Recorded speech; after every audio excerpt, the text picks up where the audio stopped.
Hampir 4 tahun saya tidak mudik. Orang tua saya masih di Madinah. Apalagi semenjak saya mendapatkan kehormatan dari Presiden Republik Indonesia Papa SBY waktu itu, 2011, saya diberikan kehormatan warga negara Indonesia. Jadi semenjak saya menjadi warga negara Indonesia justru menjadi beban.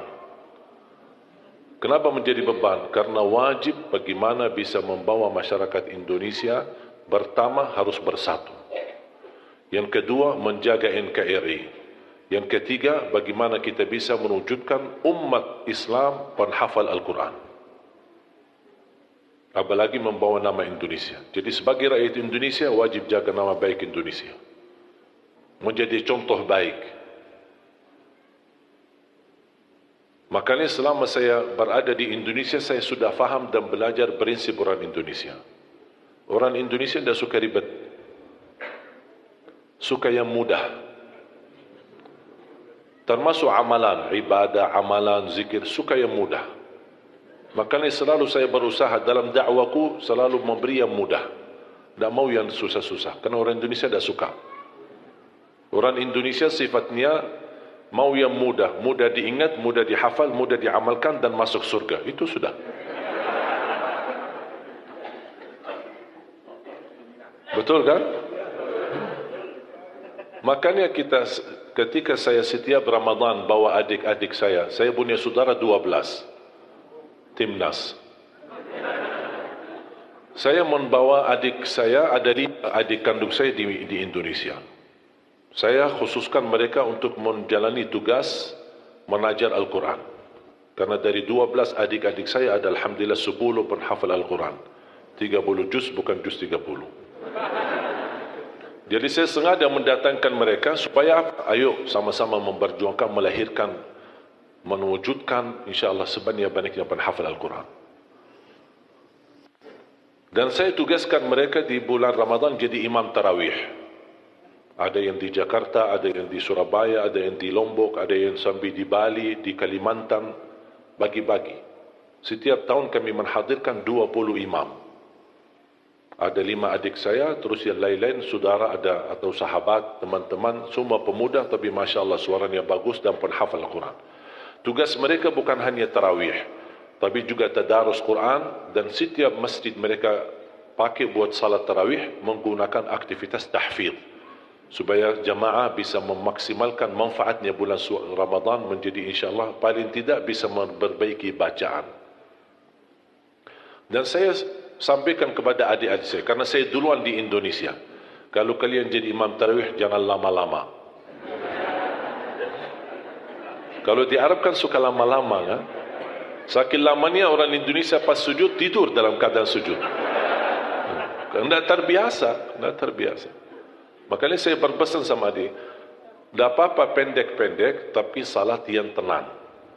Itu paling tidak. Rukun tumaknina itu wajib. Bukan wajib, bahkan rukun.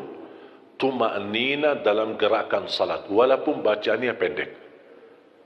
Yang saya tidak terima 23 rakaat 7 menit, itu bukan tarawih. Nah, ini masalah ini. Ini jangan sampai menjadi tradisi, jangan sampai menjadi budaya. Bahaya itu. Karena Islam tidak menerima salat seperti itu. Bahkan Islam menganggap itu bukan salat. Makanya jangan disia-siakan. Tak apa-apa 23 rakaat atau 11 rakaat. Tidak masalah. Jumlahnya menurut saya tidak menjadi masalah. Asal jangan ribut. Yang 11 menyiasatkan yang 23. Yang 23 menyiasatkan yang 11. Itu tidak boleh. Yang 11 benar, yang 23 benar. Karena sudah diijma' oleh ulama, salat malam paling sedikit 2 rakaat. Minimal. Paling banyak bebas. Tidak ada batas. Itu sudah diijma' oleh Ahlus Sunnah wal Jamaah. Yang menjadi perbedaan menentukan jumlah. Ini yang menjadi perbedaan. Tidak disepakati oleh ulama. Yang disepakati jumlahnya berapa? Bebas. Berapapun bebas. Minimal 2 rakaat. Tapi yang tidak disepakati masalah jumlah yang ditetapkan. Ada yang bilang 11, ada yang bilang 23. Bahkan ada yang 43. Salah satu pendapat di mazhab Malikiyah. Makanya saya sudah mengerti bagaimana cara untuk melaksanakan tarawih, jangan lama-lama. Kalau di Madinah kita Ramadan pasti khatam Al-Quran. Saya punya tetangga di masjid kami di Madinah. Masya Allah, istri beliau sudah tua dan beliau bisa hafal Al-Quran dari bacaan saya salat subuh. Kalau salat subuh kami di Madinah, 2 rakaat khatam suratul Rahman, 2 rakaat khatam suratul Waqi'ah, 2 hari atau 3 hari maksimal khatam surah Yasin. Jadi subuh hari ini baca sebagian, besok lanjut sisanya, besok lagi lanjut sisanya surah Yasin. Jadi 3 hari salat subuh sudah khatam surah Yasin. Surat Tabarak kita lakukan 1 rakaat. Surat hari Jumat subuh As-Sajdah rakaat pertama dan rakaat kedua suratul Insan, hal ata 'alal insan. Dan jamaah yang ada di sekitar masjid kami di Madinah, termasuk ibu itu, beliau suaminya menceritakan, istri saya bisa hafal beberapa surah yang antum sering bacakan di dalam salat subuh. Suka panjang. Begitu saya datang ke Indonesia, pertama kali saya belum faham budaya Indonesia. Niat saya baik, salat subuh diminta jadi imam. Saya maju jadi imam. Saya baca Ar-Rahman di rakaat pertama. Saya baca Al-Waqi'ah di rakaat yang kedua. Awal-awalnya saya rasa saf masjid cukup banyak. Pas begitu salam saya lihat sisanya cuma 1 saf. Wallahu alam yallai kemana perginya. Tidak terbiasa. Saya kaget. Masa semuanya sakit? Masa semuanya pinsang? Tapi lama-kelamaan, sudah faham. Ini, orang Indonesia seperti ini. Makanya saya bilang sama adik saya, jangan lama. Orang Indonesia kalau qulhu bisa dibagi 2, terima kasih.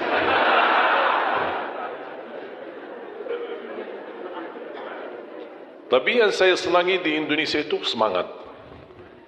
Semangatnya luar biasa. Makanya saya betah di Indonesia. Saya betah bahkan jatuh cinta Indonesia. Bahkan bangga menjadi rakyat Indonesia. Sampai kadang-kadang saya ke Arab menggunakan paspor Indonesia, tidak pakai lagi paspor Arab. Saya ke bandara, antri kan, imigrasi kan, saya ikut jalur orang Indonesia. Sama jemaah ada rombongan, datang petugas imigrasi, ngapain kamu di sini? Sana kamu di sana sama orang Arab, Saya ikutin, saya pergi ke sana sama orang Arab, sampai bertemu dengan kaunter imigrasi. Dia ambil paspor, lihat, kok orang Indonesia, ngapain kamu di sini? Pak, kok serba salah. Yang tadi suruh ke sini, bapak di sini, kenapa kamu di sini? Jadi gimana ini? Pas dilihat, baca namanya Arab. Terus ini gimana ini? Tanya, kok paspor Arab ya? Kamu dari mana? Saya dari Indonesia. Yang benar dari mana? Dari Indonesia. Masa dari Indonesia mancung?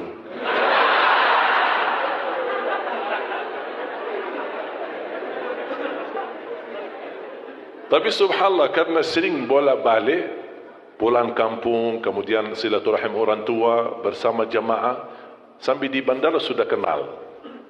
Sakit sudah sering. Tapi alhamdulillah, wallahi nikmat Indonesia. Berkat saya jadi warga negara Indonesia, anugerah nikmat menjadi warga negara Indonesia, saya bisa ke Palestina. Selama masih warga negara Arab, tidak bisa ke Palestina. Bahkan alhamdulillah dapat karunia luar biasa, karunia dari Allah, hadiah dan nikmat besar dari Allah, ketika saya pertama ke Palestina dan pertama kenal imam besar Masjidul Aqsa, malah beliau dorong saya menjadi imam salat maghrib dan isya di Masjidul Aqsa. Alhamdulillah. Makanya ibu kalau besok-besok dengar sejarah, ada orang Indonesia salat di Masjidul Aqsa jadi imam maghrib dan isya, itu Ali Jabir. Mana ada orang Indonesia ke sana untuk jadi imam? Kenapa saya bisa diberikan kesempatan jadi imam? Karena alhamdulillah saya punya paman, imam besar Masjidul Haram. Walaupun sudah beliau wafat, tapi sudah sekian tahun beliau jadi imam besar Masjidul Haram. Namanya Syekh Ali Jabir. Makanya orang tua saya memberikan nama itu. Kami bikin website www.alijabir.net, www.alijabir.net. Semua kegiatan beliau di Masjidul Haram dan menjadi imam, khatib, tarawih, tahajud, salat rawatib. Beliau sudah wafat. Itu kakak daripada ibu saya. Makanya ketika saya bertemu dengan guru paman saya alhamdulillah berkesempatan belajar sama beliau, dan beliau memberikan gelar Ali Jabir As-Saghir, Ali Jabir Junior, karena beliau yang sudah imam besar Masjid Haram, Ali Jabir Senior. Dari situlah saya mendapatkan nama Syekh Ali Jabir semenjak saya menghafal Al-Quran. Tidak peduli nama, karena nama itu tidak terlalu berharga. Yang penting apa yang kita lakukan. Inna Allah la yanzuru ila a'malikum, la yanzuru ila suwarikum, wala ila ajsamikum, wala ila amwalikum. Allah tidak peduli harta kalian, keturunan kalian. Saya tidak peduli asal usul saya dari mana. Orang Arab bukan orang Arab, menurut saya tidak ada yang berbeda. Yang mulia di sisi Allah adalah orang yang takwa, walaupun dia bukan orang Arab. Tidak ada harga bagi orang yang memiliki keturunan Nabi kalau dia tidak menggunakan takwa dan iman kepada Allah dan amal saleh. Bukti paman Rasulullah Abu Lahab, paman dekat sama Rasul, hubungan keluarga, tapi Allah kekalkan di neraka. Berarti Allah tidak peduli keturunan kita, asal usul kita, dan siapa diri kita. Yang Allah pedulikan apa takwa kita dan apa isi hati kita. مولاي صل وسلم دائما أبدا على حبيبك خير الخلق كلهم. مولاي صل وسلم دائما أبدا على حبيبك خير الخلق كلهم.